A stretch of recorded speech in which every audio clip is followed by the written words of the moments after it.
Bapak Ibu yang kami hormati, sesaat lagi kita akan memulai prosesi pelantikan dari Ketua Harian Nasional DPP Partai Perindo.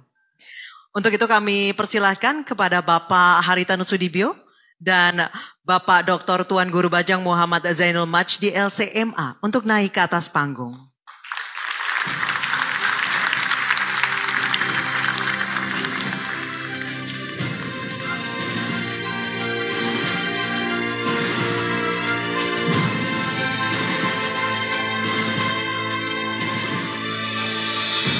Kami persilakan untuk kepada Bapak Haritanu Sudibyo untuk menyematkan jaket Partai Perindo kepada Bapak Tuan Guru Bajang Muhammad Zainul Majdi.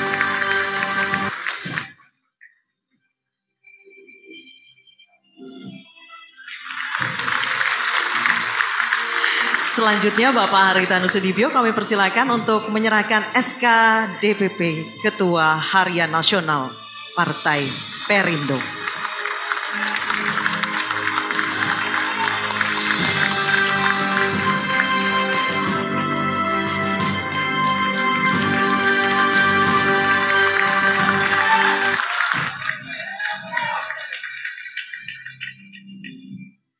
Dan dengan diserahkannya SK dan juga disematkannya jaket, ini menandakan bahwa Bapak Dr. Tuan Guru Bajang Muhammad Zainul Majdi LCMA telah resmi diangkat menjadi Ketua Harian Nasional DPP Partai Perindo.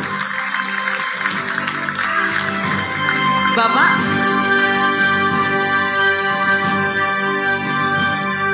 baik, kepada Bapak Tuan Guru Bajang kami persilahkan untuk memberikan pidatonya. Assalamualaikum warahmatullahi wabarakatuh. Alhamdulillahirabbil alamin. Wassalatu wassalamu ala asyrafil mursalin wa ala alihi wa sahbihi ajma'in, amma ba'du. Selamat siang dan salam sejahtera untuk kita semua. Dengan mengucap Bismillahirrahmanirrahim, pada hari yang baik ini, di tempat yang baik ini, saya berdiri di depan bapak-bapak dan ibu semua sebagai anggota kader Partai Persatuan Indonesia yang memegang amanah dari Ketua Majelis Persatuan Partai, Ketua Umum Partai Persatuan Indonesia Bapak Haritanu Sudibyo sebagai Ketua Harian Nasional Dewan Pimpinan Pusat Partai Persatuan Indonesia.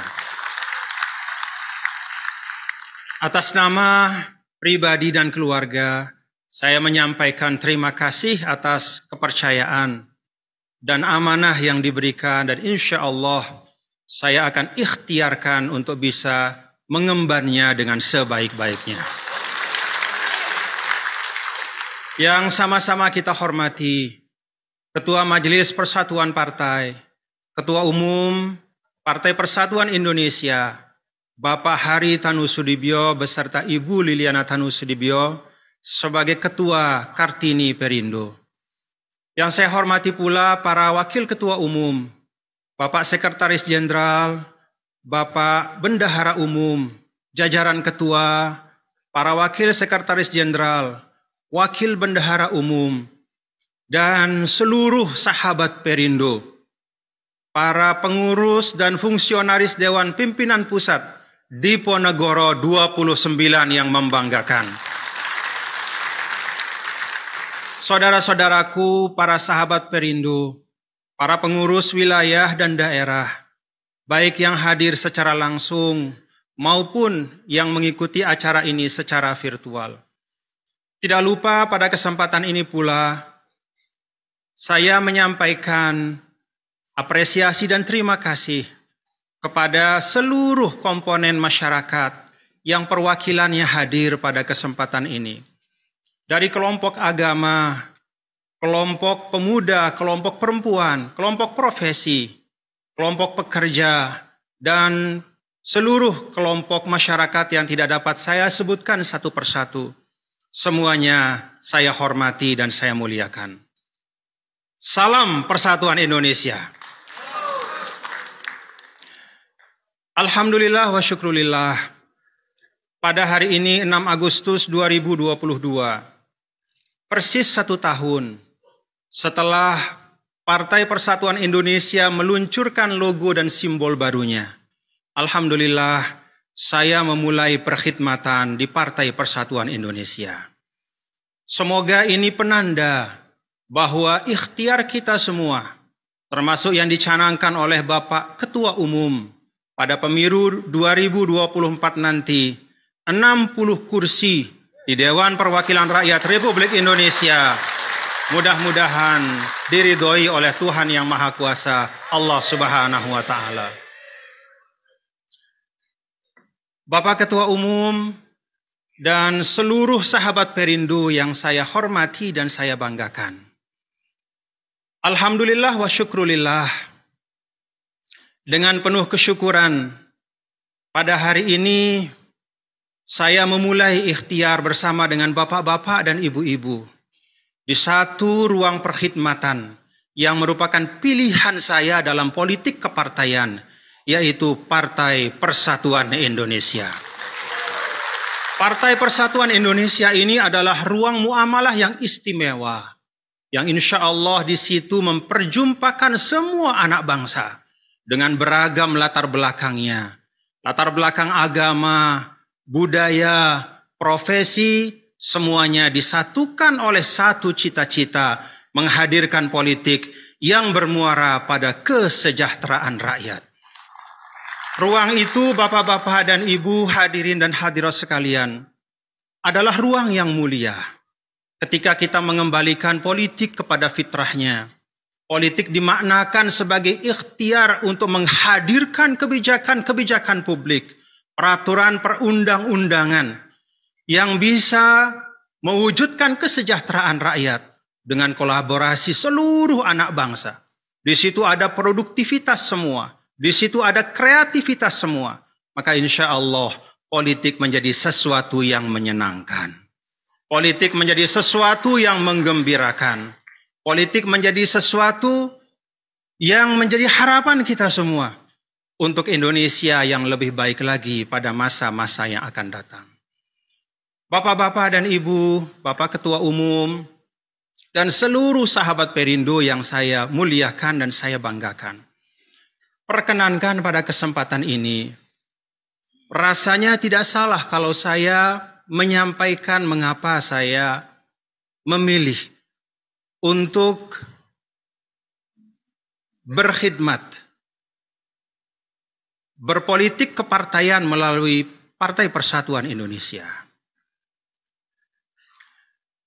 Partai politik, bapak-bapak dan ibu, insya Allah semuanya baik.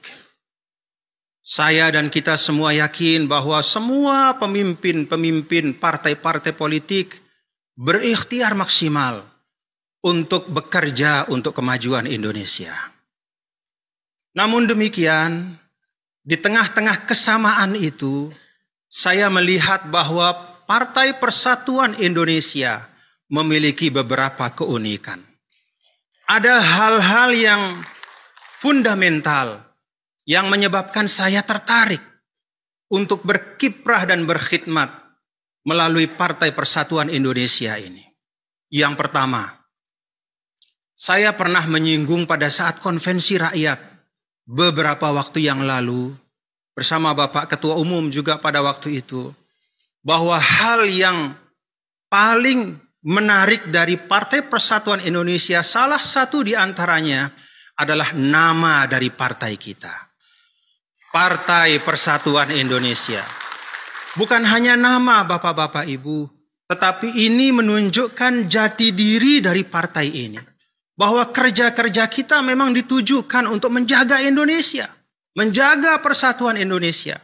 Karena tanpa persatuan, hilanglah marwah kita sebagai satu bangsa. Tanpa persatuan, maka keberagaman kita akan berujung pada perpecahan. Hanya dengan semangat dan etos persatuan itulah maka kita bisa berharap Indonesia panjang umur sepanjang adanya dunia ini insya Allah. Bapak-bapak dan ibu hadirin dan hadirat sekalian, persatuan Indonesia yang ternyata tidak hanya merupakan sesuatu yang hidup di dalam alam pikiran kita, tapi juga menjadi jiwa dari salah satu sila dalam Pancasila kita. Pancasila yang kalau kita renungkan bapak-bapak dan saudara-saudara sekalian, saya yakini Pancasila itu bukan hanya lahir dari olah fikir para founding fathers. Bukan hanya dari otak Bung Karno dan Bung Hatta, Sultan Syahrir, Muhammad Yamin, Supomo dan semua para founding fathers. Tetapi Pancasila itu juga hasil dari olah rasa dan olah hati dari para pendiri bangsa kita. Bahkan Pancasila itu dalam keyakinan saya juga lahir dari bimbingan ilahi, dari Tuhan yang Maha Kuasa.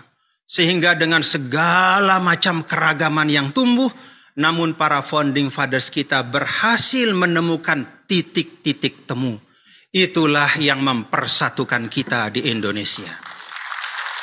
Kita bisa lihat mulai dari sila pertama sampai sila kelima. Sila pertama ketuhanan yang Maha Esa. Penegasan bahwa semua kerja kita di bumi ini haruslah diterangi dengan cahaya dari Sang Pencipta. Karena kita semua akan kembali kepada Al-Khaliq, kepada yang menciptakan kita dengan membawa pertanggungjawaban individual maupun kolektif kita. Sila kedua, kemanusiaan yang adil dan beradab. Menunjukkan komitmen kita sebagai bangsa, pengakuan bahwa kemanusiaan itu adalah sesuatu yang intrinsik. Kemuliaan pada manusia itu dikasih oleh Sang Pencipta. Maka perwujudannya hak asasi manusia dalam kehidupan kita berbangsa dan bernegara tidak boleh dirampas dengan dalih dan alasan apapun. Sila ketiga, persatuan Indonesia. Sila keempat, kerakyatan yang dipimpin oleh hikmat kebijaksanaan dalam permusyawaratan perwakilan. Bapak Ibu, mungkin tidak semuanya tahu, ya, atau mungkin tidak memperhatikan bahwa ada satu kaligrafi di ruang kerja Bapak Ketua Umum. Ada satu kaligrafi yang ada di ruang kerja Bapak Ketua Umum. Yang saya tanya Bapak Ketua Umum, Pak, ini dari kapan ada di sini? Kata Bapak Ketua Umum, sudah lama belasan tahun ada di sini. Kaligrafi itu adalah ayat dari surah Ali Imran ayat 159. Wasyawirhum fil amri. Dan bermusyawarahlah kalian, bicaralah satu sama lain untuk menyelesaikan urusan-urusan kalian bersama-sama. Sila keempat ini kalau kita laksanakan, maka akan nyamanlah kita hidup sebagai satu bangsa. Semua keputusan berdasarkan kesepahaman dan sepengetahuan kita sebagai anak bangsa. Sila kelima, keadilan sosial bagi seluruh rakyat Indonesia. Ini juga penegasan bapak-bapak dan ibu saudara-saudara sekalian, bahwa pada akhirnya semua yang kita kerjakan di atas bumi Allah ini adalah untuk kebaikan kita bersama. Kalau Indonesia punya kekayaan, maka kekayaan itu harus untuk rakyat Indonesia. Dan tugas dari pemerintah dan siapapun kita dalam rentang amanah yang ada pada kita sebagai anak bangsa harus terwujud atau harus mewujudkan cita-cita itu. Kita ikut bersama untuk mewujudkan kesejahteraan yang merata. Dan itulah pula asa dari Partai Perindo yang telah dideklarasikan oleh Bapak Ketua Umum hampir sewindu yang lalu. Politik untuk kesejahteraan bersama. Bapak-bapak dan ibu, hadirin dan hadirat yang saya muliakan dan saya cintai. Pada kesempatan ini, perkenankan saya juga menyampaikan apresiasi dan penghargaan. Bapak Ketum, teman-teman di Diponegoro 29, di bawah komando Bapak Sekretaris Jenderal, supervisi dari Bapak dan semua Ketua Umum, semua perangkat, telah secara par excellence, telah secara sangat baik memenuhi persyaratan-persyaratan administratif verifikasi, sehingga alhamdulillah partai kita bisa mendaftar dengan baik, dan kita berharap itu adalah awal yang baik untuk kesuksesan kita ke depan. Bapak-bapak dan ibu hadirin dan hadirat sekalian, sebelum saya mengakhiri sambutan saya pada hari ini, bolehlah saya dengan izin Bapak Ketua Umum ya, Pak Ketum, untuk menyinggung sedikit ya tentang kontestasi 2024. Bapak-bapak dan saudara keluarga besar, para sahabat Perindo yang saya banggakan. Kontestasi 2024 tinggal 19 bulan lagi. Bukan waktu yang lapang bagi partai kita untuk berleha-leha.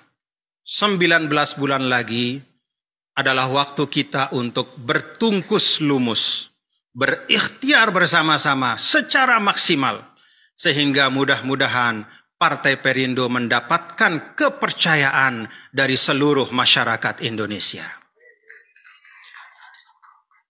Hal yang kedua, Bapak-bapak dan saudara sekalian, mengapa saya melihat ada keunikan pada Partai Perindo adalah partai ini tidak berpanjang-panjang dalam mengumbar janji. Hanya ada satu kata tapi penuh makna, berpolitik untuk kesejahteraan. Kita tahu pada era, katakanlah era hari ini, internasionalisme, globalisasi, kesejahteraan yang direpresentasikan oleh pembangunan ekonomi, pertumbuhan ekonomi, seringkali menjadi penentu bagi eksistensi suatu bangsa. Semakin ekonominya maju, maka marwah bangsa itu juga akan semakin kuat. Dia akan semakin disegani di tengah percaturan internasional. Karena itu ketika Perindo menyampaikan bahwa kami berpolitik untuk kesejahteraan, itu artinya Perindo telah menangkap esensi dari apa yang diharapkan insya Allah oleh seluruh masyarakat Indonesia. Yang ketiga dan terakhir dari tiga hal yang saya lihat sebagai sesuatu yang istimewa, sesuatu yang unik dari nama Persatuan Indonesia. Yang kedua dari cita-cita partai ini, tujuannya sederhana namun bermakna. Yang ketiga adalah Bapak-bapak Ibu, kita bisa bersyukur bahwa Partai Perindo berpolitik dengan Pancasila. Tidak ada ideologi lain. Perindo berpolitik dengan Pancasila. Tidak ada ideologi lain. Dengan berpancasila, maka kita membuka ruang seluas-luasnya bagi seluruh anak bangsa untuk ikut bersama di dalam Perindo membangun Indonesia. Tidak ada beban masa lalu untuk Perindo. Karena itu dia siap untuk merengkuh masa depan. Kita tidak tersandra oleh apapun. Masa lalu partai 9 tahun.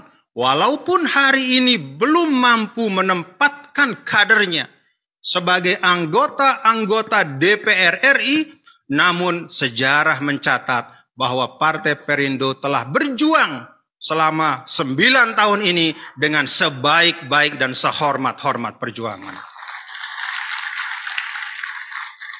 Bapak, Ibu, Saudara sekalian, pada kontestasi 2024, harapan kita dan saya yang diamanahkan sebagai Ketua Harian Nasional, tidak ada artinya amanah saya kecuali dengan dukungan dari Bapak Ibu semua. Kita bergandengan tangan untuk kemajuan partai kita. Semoga amanah rakyat dapat dipercayakan kepada kita semua. Tentang pemimpin-pemimpin yang akan datang, capres, cawapres, saya sitir apa yang disampaikan oleh Bapak Ketua Umum, ya, bahwa kalau bicara tentang kerjasama, bicara tentang bergotong royong, bicara tentang koalisi, maka koalisi kita adalah koalisi Indonesia untuk semua. Ya. Koalisi Indonesia untuk semua. kita mengajak semua bicara, kita mengajak semua berdiskusi, karena tidak cukup hanya 1, 10, 100, 200 otak dan hati untuk menata Indonesia ke depan. Butuh 270 juta lebih rakyat Indonesia yang hatinya semua bergerak ke arah yang sama untuk memajukan Indonesia. Saya menangkap juga dari Bapak Ketua Umum bahwa kalau kita bicara tentang pemimpin, maka yang pertama adalah pemimpin itu harus melaksanakan tuntunan agamanya. Dan dengan itu dia mampu mengelola struktur kekuasaan dengan efisien dan efektif, serta berintegritas. Yang kedua, pemimpin itu adalah orang yang sanggup memiliki kewibawaan yang cukup, sehingga dia bisa menghadirkan hukum dan keadilan yang merata untuk seluruh rakyat, tanpa pandang bulu. Yang ketiga, pemimpin itu juga memiliki kemampuan untuk memfasilitasi, sehingga kehidupan sosial dapat berjalan dengan tertib dan aman. Kita anak-anak bangsa yang beragam ini bisa tetap rukun. Yang keempat, pemimpin itu juga bisa menggerakkan aktivitas ekonomi dan lalu menghadirkan kesejahteraan untuk semua. Lalu yang kelima dan terakhir, pemimpin juga tidak kalah pentingnya harus mampu membangun optimisme kolektif dengan target-target yang terukur untuk 270 juta lebih rakyat Indonesia. Semoga apa yang kita ikhtiarkan mendapatkan ridho dari Allah Subhanahu wa Ta'ala, Tuhan yang Maha Kuasa. Terima kasih Bapak Ketua Umum, dan sukses insya Allah untuk kita semua. Salam Persatuan Indonesia. Mohon maaf apabila ada kekhilafan, ada kata yang kurang berkenan. Wassalamualaikum warahmatullahi wabarakatuh.